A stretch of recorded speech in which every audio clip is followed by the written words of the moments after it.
തിരുവല്ല നഗരമധ്യത്തിൽ കാടുപിടിച്ചു കിടക്കുന്ന സൈൻ ബോർഡുകൾ MCYM തിരുവല്ല അതിഭദ്രാസനത്തിന്റെ നേതൃത്വത്തിൽ ശുചീകരിച്ചു. പരിസ്ഥിതി വാരാചരണത്തോടനുബന്ധിച്ചാണ് പ്രവർത്തനങ്ങൾ നടത്തിയത്. MCYM തിരുവല്ല അതിഭദ്രാസനത്തിന്റെ നേതൃത്വത്തിലാണ് നമുക്ക് വഴികാട്ടാം വ്യക്തമായി എന്ന സന്ദേശമുയർത്തി സൈൻ ബോർഡുകളുടെ ശുചീകരണ പ്രവർത്തനങ്ങൾ നടത്തിയത്. മിനുക്കുപണി എന്ന പേരിലായിരുന്നു പ്രവർത്തനം നടന്നത്. സംഘടനയുടെ നേതൃത്വത്തിലുള്ള പരിസ്ഥിതി വാരാചരണത്തോടനുബന്ധിച്ചായിരുന്നു പ്രവർത്തനങ്ങൾ നടന്നതും. തിരുവല്ല നഗരമധ്യത്തിൽ കാടുപിടിച്ചു കിടന്ന നിരവധി ദിശാ ബോർഡുകൾ MCYM പ്രവർത്തകരുടെ നേതൃത്വത്തിൽ വൃത്തിയാക്കി. തിരുവല്ല MLA വർഗീസ് മാമൻ പ്രവർത്തനങ്ങളുടെ ഉദ്ഘാടനം നിർവഹിച്ചു. നമ്മുടെ നാട്ടിലെ വഴി കാണിക്കുന്ന വഴികാട്ടിയാവുകയാണ് MCYM ഈ പദ്ധതിയിലൂടെ ഞാൻ മനസ്സിലാക്കുന്നത്. ആളുകൾക്ക് നേർവഴിക്ക് യാത്ര ചെയ്ത് പോകുവാൻ സൈൻ ബോർഡുകൾ ഗവൺമെന്റ് സ്ഥാപിച്ചിരിക്കുന്നത് നല്ല ഉദ്ദേശത്തോടാണ്.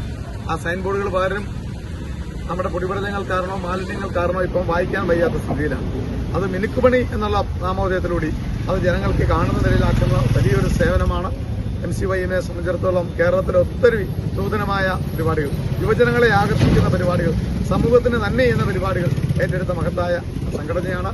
MCYM അതിഭദ്രാസന president advocate Jibin K John, Vennikulam മേഖലാ ഡയറക്ടർ ഫാദർ മാത്യു പുത്തൻപീടികയിൽ, തിരുവല്ല മേഖല അസിസ്റ്റന്റ് ഡയറക്ടർ ഫാദർ സാജൻ പീടികയിൽ തുടങ്ങിയവർ പങ്കെടുത്തു. ACV news, Thiruvalla.